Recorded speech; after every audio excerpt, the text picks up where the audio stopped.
Amigo televidente, muy buenos días y como siempre nuestro agradecimiento por la compañía que nos dan para llegar a sus hogares en otra propuesta de palpitar económico de puntos de vista. Hoy nos acompaña el buen amigo, el economista Miguel Collado Di Franco, quien es vicepresidente ejecutivo del Centro Regional de Estrategias Económicas Sostenibles, la CRES o el CRES. Muy buenos días, Miguel. Gracias, Héctor, por la invitación una nueva vez acá. Un placer. Estamos, como diría yo, en una temporada ya muy, bueno, estamos en un proceso ya de proceso electoral donde se están haciendo muchas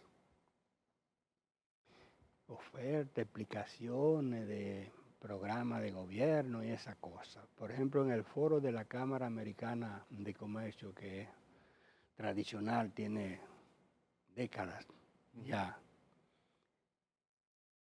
dos de los principales o de los tres candidatos principales a la presidencia han ido y han hablado del tema fiscal.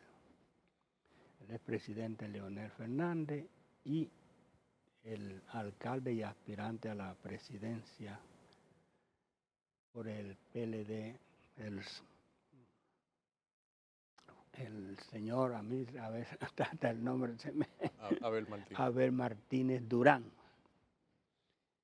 Han hablado del tema, el presidente Fernández cree que puede hacerse una mejoría sin crear nuevos impuestos y el señor Abel Martínez habla de que si en un eventual tema de una reforma fiscal, primero hay que hablar de la reducción del gasto. El CRES ha sido, diría yo, un abandonado en el tema fiscal. Sí. ¿Esas posiciones están acorde con la realidad o, o no llegan al meollo, diría yo, del problema fiscal de la República Dominicana? Interesante la pregunta y se puede ver de diferentes Ujú, formas. Si uno se remonta a las elecciones antes pasadas, uno recordará que prácticamente todos los candidatos, a excepción del oficialista, estaban de acuerdo en reducciones impositivas. En las elecciones pasadas, el actual presidente abogaba por una reforma que redujera las tasas impositivas. Y el antiguo presidente del PLD en el 2012 hizo campaña también y se excusó en el mismo 12 cuando hizo la reforma aquella que incrementó la ley ujú. 253-12, llamada reforma. Reformar para uno es mejorar algo, donde se incrementaron los impuestos, diciendo que bueno, que la situación era diferente a la que había anticipado, por decirlo de alguna forma. Es decir, que esto es reiterativo. Lo que quiero decir es reiterado, es algo que uno ve en candidatos políticos a la presidencia del Ejecutivo. Ahora la realidad, uno quisiera que si fuera, cuando digo la realidad, es el comportamiento Ujú. una vez llegue a la presidencia, cualquiera que sea de ellos, sea diferente a eso que describí en el pasado. Entonces, uno entiende que se puede hacer en República Dominicana una reforma, una verdadera reforma, ampliando bases y reduciendo tasas impositivas, simplificando el código tributario, que es lo que uno ha venido abogando desde hace tiempo. Ha sido lo que se hizo en los 90 con el código arancelario, con parte del código tributario de 1992, el ejemplo de los impuestos eh, sobre la renta. La realidad ahora del gasto es si en verdad quieren enfrentarlo, reduciéndolo o por lo menos desacelerando su crecimiento, que es muy importante. ¿En qué, si uno mira la clasificación económica del gasto, es decir, viendo en qué gasta el gobierno entre gasto corriente y de capital, ¿en qué es que más está gastando el Estado Dominicano actualmente? En prestaciones laborales, o sea, en sueldos. Servicios personales. Servicios personales. 23.8% está presupuestado. Y luego vienen los intereses de la deuda, casi un 19% dentro del gasto, esa clasificación de gasto corriente.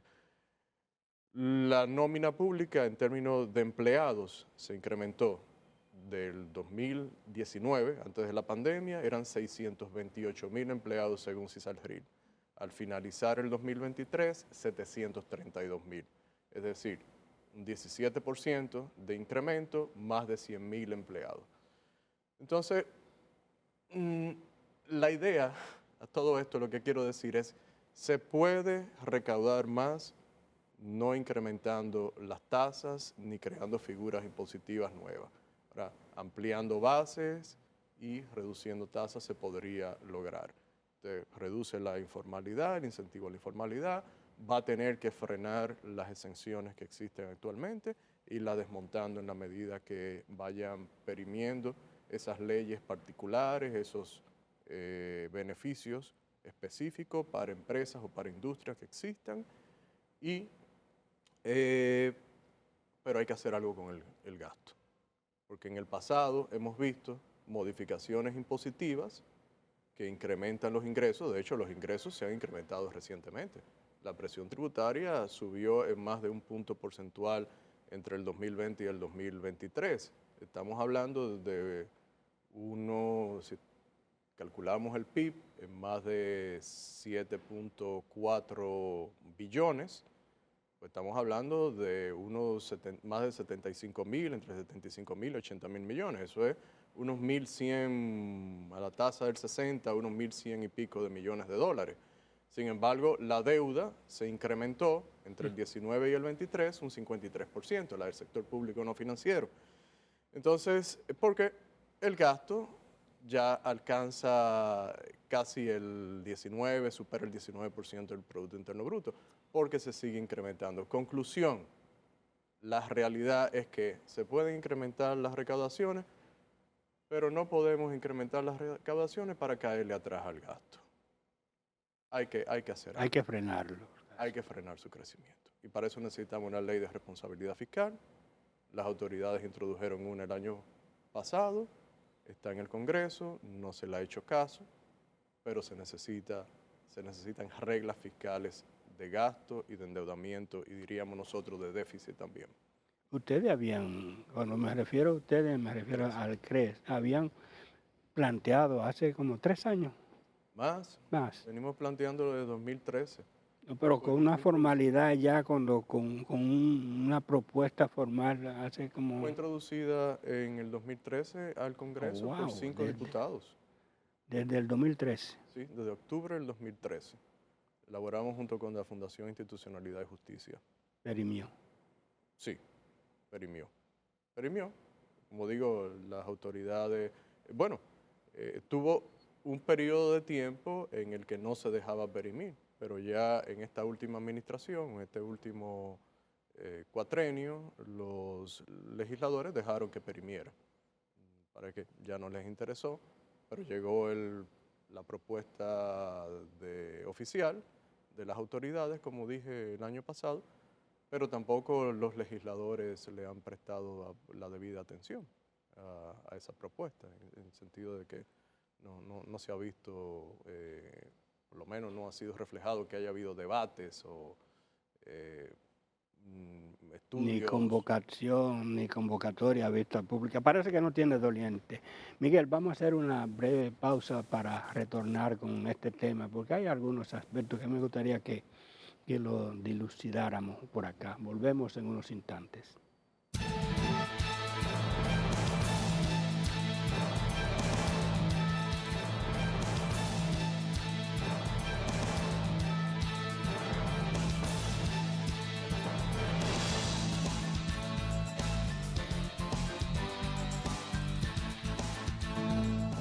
Continuamos la conversación con Miguel Collado Di Franco, vicepresidente ejecutivo del CRES. En el segmento anterior hubo algunas referencias de algunas situaciones. Tú señalabas incluso como algo, diría yo, hasta positivo por la valoración que creo que tú le das a la reforma que se dio con el Código Tributario, Ley 1192, que fue de esas reformas estructurales que se hicieron por los años 90. Estaba la reforma laboral, que ahora está que sí, que si no. Tuvo la reforma arancelaria, que previamente se había hecho algo administrativamente en el 90 por decreto y después se formalizó. Sí. Esa época, porque se señala como una de las iniciativas impositivas fiscales más exitosas. Se eliminaron una serie de impuestos de poco rendimiento y alto costo de administrarlo.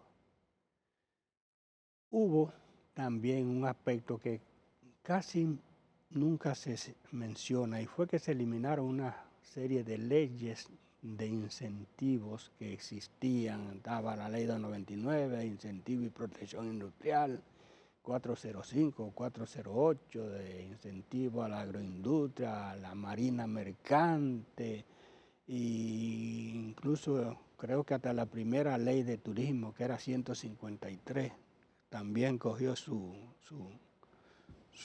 Fue derogada. ñapita, sí, y se fue. Entonces, esos recursos se incorporaron al fisco. Ahora se está hablando ahora le llaman gasto tributario, sí, que existen una ley, los organismos internacionales, cada vez que ponen el ojo y entienden como que es alto, representa el gasto en sentido general, casi un 4.5% del PIB. ¿Cómo veríamos ahora en esta tesitura, en este panorama? Tomando en cuenta que una gran parte de ese gasto tributario proviene de los productos exentos del ITEVIS. Casi la mitad, sí, un 40% bien alto. Bueno, nosotros hemos dicho, hemos escrito y hemos tratado de explicar la lógica de por qué se hacen estas demandas de leyes de incentivo, de estos beneficios específicos para industria y hasta para empresas, porque hay empresas que tienen leyes particulares. Por ejemplo, vámonos al caso en la minería, por ejemplo. Bueno, es que si usted tiene un sistema tributario tan complejo, tan oneroso, y además de eso tiene gastos que son altos, costos que son altos para hacer negocios en República Dominicana, institucionalidad débil comparada con otros países, todavía el sistema jurídico, aunque ha hecho avances, todavía no garantiza que la mora judicial haya mejorado, que los costos transaccionales, si usted se ve involucrado en una litis, se hayan reducido. Y cuando hablo de costo me refiero a que es conocido, lo han estudiado en organismos multilaterales, de costo de transporte muy alto, costo de combustible muy alto, los costos laborales no salariales son altos, etcétera. Entonces uno entendería, viendo todo ese panorama, el tema de la electricidad también, la calidad del mismo servicio, no solamente costo, uno entendería porque no justifica, entiende por qué se demandan estas exenciones, estos beneficios. Entonces, lo que uno dice es, bueno, hace falta un conjunto, lo viene diciendo el CRES desde hace tiempo, un conjunto de reformas estructurales como se verificaron, se aplicaron en los años 90. Y una de ellas, a nosotros la más importante, es la reforma tributaria. Entonces, nosotros entendemos que la única manera de hacerlo racionalmente, como se hizo en la 90, es si precisamente se empiezan a hacer reformas, empezando por la tributaria ir reduciendo esas exenciones que nosotros, o exoneraciones incluso también, hay exoneraciones. Hay una distinción entre ambas que no nos gusta llamarle para nada gasto tributario porque no es un sacrificio que hace el Estado, no es una erogación de dinero más bien. Entonces, se puede ir eliminando. La propuesta de nosotros es dejar que vayan perimiendo, porque también hay derechos adquiridos. Hay una ley, contrario a lo que se hizo en los 90, por ejemplo, con turismo, se eliminó por completo, pero hago un paréntesis aquí, luego de la reforma del 2000 y 2001, pues se pidieron de nuevo exenciones y a turismo volvió y se le dieron exenciones, pero claro, ya se habían creado una serie de impuestos nuevos, se habían variado tasas en las reformas de principios de los 90, de los 2000 en este siglo, que ya habían distorsionado un poco lo que se había hecho en los 90. Quiero decir, habíamos entonces vuelto a una condición en la que los empresarios empiezan a demandar de nuevo estas exenciones. Entonces, podemos ir haciendo que una vez esos derechos adquiridos por leyes vayan perimiendo, pues no se otorguen más. No se prorroguen, No se prorroguen ni se otorguen nuevas leyes tampoco, ni se incorporen a los regímenes ya existentes de incentivo a nuevas empresas, sino que se acojan a un sistema tributario menos oneroso y más simple. Esa es la idea. Ahora, le entendemos la preocupación y la idea de que por ahí se puede recaudar mucho, pero si usted pretende recaudar ingresos nuevos, quitando las exenciones sin haber hecho en paralelo o previamente modificaciones de reformas estructurales como la que hemos dicho, empezando por el Código Tributario, pues entendemos que usted va a causar problemas en términos de creación de nuevas inversiones y en consecuencia de empleo e ingresos para los dominicanos. Es nuestra perspectiva. Reitero, creemos que son privilegios, no lo defendemos, pero hay que buscarle la lógica. Entiendo. Porque parecería a veces algo como una contradicción. O sea, un sistema impositivo que no, como que no es suficiente para financiar el gasto, para financiar el Estado. Se dice que hay una baja presión tributaria, que no llegamos ni siquiera al 16 señalado por la Estrategia Nacional de Desarrollo y que debió hace rato haberse alcanzado, pero que es oneroso, o sea, altos impuestos y poca presión tributaria. Sí, entonces lo que demandan las circunstancias es una modificación, porque quienes están pagando, quienes están en la formalidad, tienen una presión tributaria efectiva muy alta, que no es ese 15, 16% de la presión fiscal, tomándola ya como fiscal. No, es mucho más alta. Entonces hay un grupo que está pagando pocos impuestos, hay uno que está pagando más impuestos y tiene esa carga impositiva alta. Entonces, la idea sería una reforma que equilibre la carga, ampliando bases, pero reduciendo tasas, por supuesto, simplificando, hay una serie de impuestos distorsionadores que hay que eliminar y en consecuencia usted va a tener menos incentivo para la informalidad, menos incentivo para la evasión, menos incentivo para la ilusión. O sea, lo que hay que hacer ahora mismo contratar a alguien para que le haga un esquema tributario beneficioso a una empresa, pues es rentable vis a vis lo que puede ahorrarse dentro de lo que la ley le permite, que eso sería no la evasión, sino la ilusión fiscal. Usted se acoge al Código Tributario, lo contrata a alguien para que le haga un esquema tributario, pues vamos a quitar los incentivos para que esas cosas pasen y para la ilusión y la misma informalidad. Nosotros nos gusta la simplificación tributaria porque cuando se hizo la última modificación importante al Código Tributario, que fue la Ley 253-12, que se aplicó en el 2013, Todos recordamos la complejidad, el incremento en tasas, ampliación del ITEVIS a una tasa nueva, por ejemplo, impuestos sobre la renta al 27, etcétera, con un gran etcétera. Pues, ¿qué sucedió con la presión tributaria?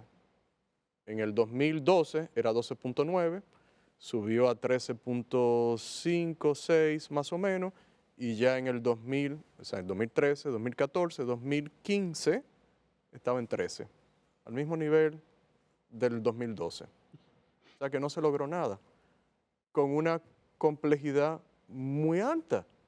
Entonces, por eso es que uno critica esa serie de reformas, y por eso es que uno, bueno, dirá, ¿y por qué defienden tanto este tipo de reforma como la del 92? Bueno, pues es por la evidencia que hemos tenido de que no son sostenibles.